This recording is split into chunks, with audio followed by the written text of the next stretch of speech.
पहला काम महालक्ष्मी योजना। महालक्ष्मी योजना में हम हिंदुस्तान के सब गरीब लोगों की लिस्ट बनाएंगे। किसान के परिवार, मजदूर के परिवार, छोटे व्यापारियों के परिवार, बेरोजगार युवाओं के परिवार की लिस्ट बनेगी। उड़ीसा में करोड़ों लोग इस लिस्ट पे होंगे। भाइयों और बहनों, 4 जून को हमारी सरकार बनेगी। महालक्ष्मी योजना को हम चालू करेंगे और 4 जुलाई को उड़ीसा में करोड़ों लोग सुबह अपने मोबाइल फोन पे अपना बैंक अकाउंट चेक करेंगे और बैंक अकाउंट के अंदर 5 जुलाई को खटाक से 8,500 रुपए करोड़ों महिलाओं के बैंक अकाउंट में मिलेगा। जुलाई, अगस्त, सितंबर, अक्टूबर, नवंबर, दिसंबर, जनवरी, फरवरी, मार्च, अप्रैल में चलता जाएगा। खटाखट अंदर 8,500 रुपए महीने के, साल के 1 लाख रुपए करोड़ों महिलाओं के बैंक अकाउंट के अंदर हम डाल देंगे। आप सोचिए, हिंदुस्तान की अर्थव्यवस्था एक झटके से शुरू हो जाएगी। जो छोटे बिजनेसेस, मिडिल साइज बिजनेस, जो जीएसटी से, नोटबंदी से नरेंद्र मोदी ने नुकसान किया, उसको ठीक करने के लिए हम आपके बैंक अकाउंट में पैसा डाल रहे हैं। सीधा डायरेक्ट कैश ट्रांसफर। उसके अदानी से पैसा लेंगे, आपके बैंक अकाउंट में डालेंगे। भाई और बहनों, इससे होगा क्या?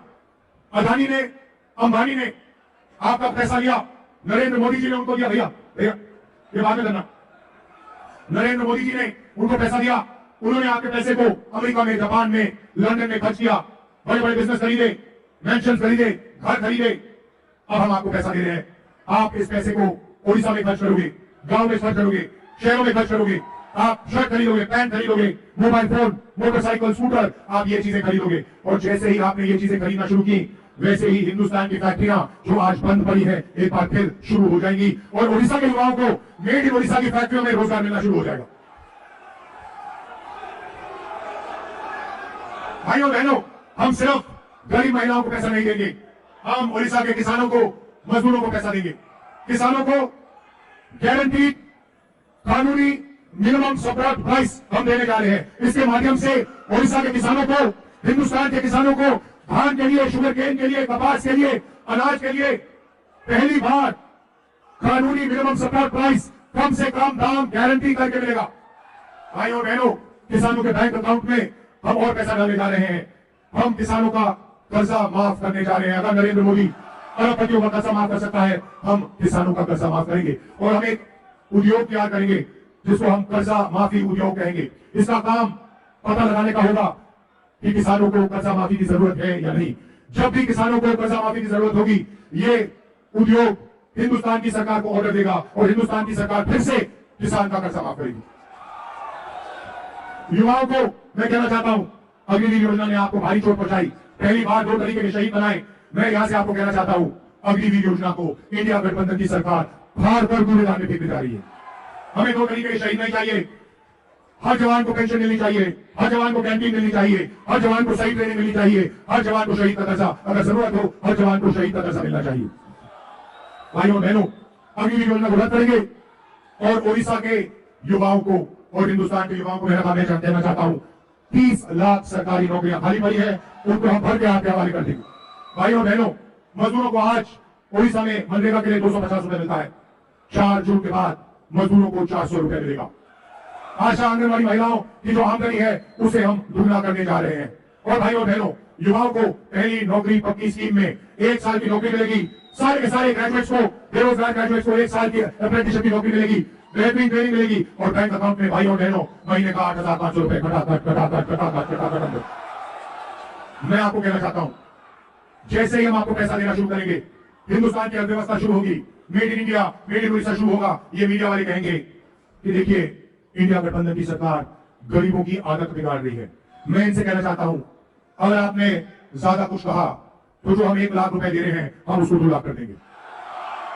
आप लोग अदानी अंबानी के लोग हो, आप लोग मोदी जी के चमचे हो, हम आपकी बात नहीं सुनेंगे। हम किसानों की बात सुनेंगे, मजदूरों की बात सुनेंगे, बेरोजगार युवाओं की बात सुनेंगे, आदिवासियों की बात सुनेंगे, दलितों की, पिछड़ों की बात सुनेंगे। हमारी सरकार 90% लोगों की सरकार होगी। 10 साल नरेंद्र मोदी ने 1% लोगों की सरकार चलाई। तो जितना बोलना है आपको बोलना है, बोलो, हम गरीबों का काम करेंगे। भाई और बहनों, मैं आपको उदाहरण देना चाहता हूं। नमस्कार दोस्तों, लोकसभा चुनाव के बीच कांग्रेस के नेता राहुल गांधी ने जनता से ऐसा वादा काट डाला है कि अच्छे अर्थशास्त्रों के बीच भी कान खड़े होंगे। ऐसा भी नहीं, बल्कि राहुल गांधी ने सिर्फ कहने के लिए नहीं बोला है, बल्कि यह वादा कांग्रेस के घोषणा पत्र में शामिल है। जब हमने इस वादे का विश्लेषण करना शुरू किया है तो जो आंकड़े हमारे सामने आए वह बेहद चौंकाने वाले हैं। आंकड़े देखकर आपके मन में भी बराबर यह सवाल उठ रहा होगा कि आखिर इस वादे को पूरा करने के लिए पैसा कहां से आएगा, जबकि इसकी कुल लागत देश के मौजूदा बजट से भी ज़्यादा दिखाई देती है। हम बात कर रहे हैं कांग्रेस के घोषणा पत्र में शामिल महालक्ष्मी योजना। कांग्रेस के नेता राहुल गांधी ने कहा है कि इस योजना के तहत हम देश के करीब परिवार में एक महिला को सालाना 1 लाख रुपए देंगे। पैसा बिना किसी शर्त और नियम के दिया जाएगा ताकि उनकी गरीबी रेखा से बाहर निकाला जा सके। जब हमने अब इस योजना के तहत आने वाले परिवार की संख्या और उस पर खर्चा होने वाली राशि का आंकड़ा निकाला तो आश्चर्य का ठिकाना नहीं रहा। तो दोस्तों चलिए जानते हैं और राहुल गांधी ने क्या क्या भाषण दिए हैं जनता के लिए, किसानों के लिए, लाडली बहनाओं के लिए। पूछना चाहता हूं, मैं बीजेपी के खिलाफ लड़ता हूं। मेरे खिलाफ बीजेपी ने 24 केस किए हैं, डिफेमेशन के केस, क्रिमिनल केस, 2 साल की जेल करवा दी। मेरी लोकसभा की सदस्यता ले गए।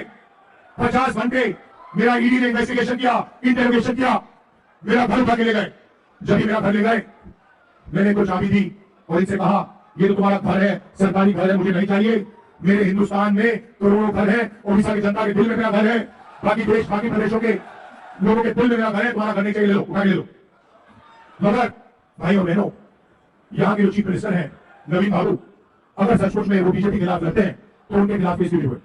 उनका घर क्यों नहीं लिया गया? उनकी सदस्यता रद्द क्यों नहीं की गई? उनका इंटरोगेशन क्यों नहीं हुआ? भाई और बहनों, इंटरोगेशन नहीं हुआ, घर नहीं छीना गया, सदस्यता नहीं ली गई, क्योंकि बीजेपी के नवीन पटनायक जी बीजेपी के लिए यहां काम करते हैं। ये दोनों एक हैं, इनकी पार्टनरशिप चल रही है और बात साफ है।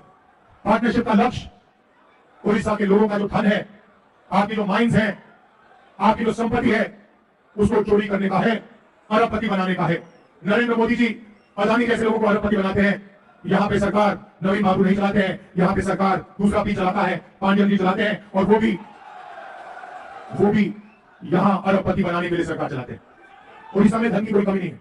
आप देखिए तेलंगाना में पहले पार्टनरशिप थी बीआरएस की और बीजेपी की। वहां के चीफ मिनिस्टर बीजेपी का काम करते थे, दबाव था, डर था, और पूरा का पूरा काम वहां के चीफ मिनिस्टर ने बीजेपी के लिए किया। कांग्रेस पार्टी खड़ी हुई, कांग्रेस पार्टी बीजेपी से लड़ी और बीआरएस से लड़ी, और दोनों की हमने रीढ़ की हड्डी तेलंगाना में तोड़ के दिखा दी। आज तेलंगाना में अरबपतियों की सरकार नहीं है, एक व्यक्ति का राज नहीं है। आज तेलंगाना में जनता की सरकार है। करोड़ों रुपए गरीबों को दिए जाते हैं, महिलाएं फ्री में बसते घूमती हैं। सरकार जनता का काम कर रही है, जनता की आवाज सुन रही है। वही हम उड़ीसा में करने जा रहे हैं।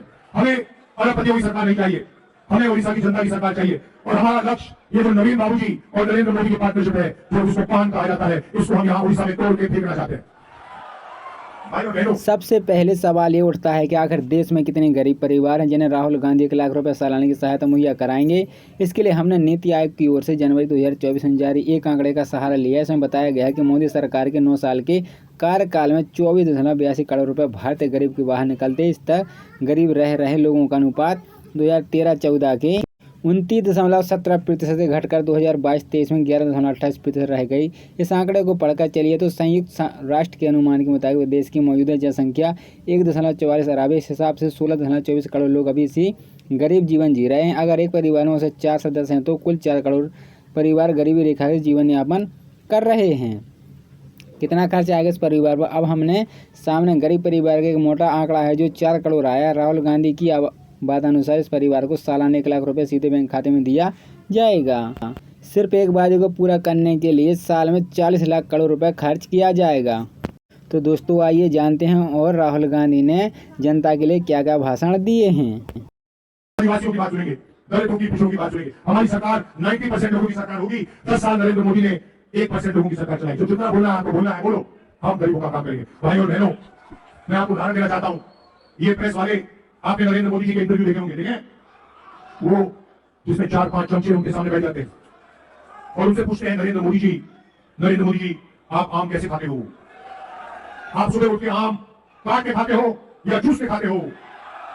और नरेंद्र मोदी जवाब देते हैं, मैं आम नहीं खाता हूं, मैं परमात्मा के मिशन पे हूं, मुझे परमात्मा ने भेजा है। परमात्मा मुझसे काम करवाता है, मैं कुछ नहीं करता हूं, ऊपर से ऑर्डर आता है और मैं काम करता हूं। नरेंद्र मोदी जी, ये आपके कैसे कैसे परमात्मा है जो अदानी की मदद करवाते हैं, अंबानी की मदद करवाते हैं और गरीबों के खिलाफ सरकार चलाते हैं। अच्छा, उड़ीसा का अपमान किया, उड़ीसा का कैसे अपमान किया बताइए, क्या कहा आप बताइए, जगन्नाथ जी के बारे में क्या कहा, बीजेपी के नेता ने कहा है और उड़ीसा के हर व्यक्ति का अपमान किया है। नरेंद्र मोदी कहते हैं मैं भगवान का काम करता हूं और उनके नेता कहते हैं कि जगन्नाथ जी मोदी जी के भक्त हैं। आप सोचिए इनके दिमाग में कितना अहंकार आ गया है।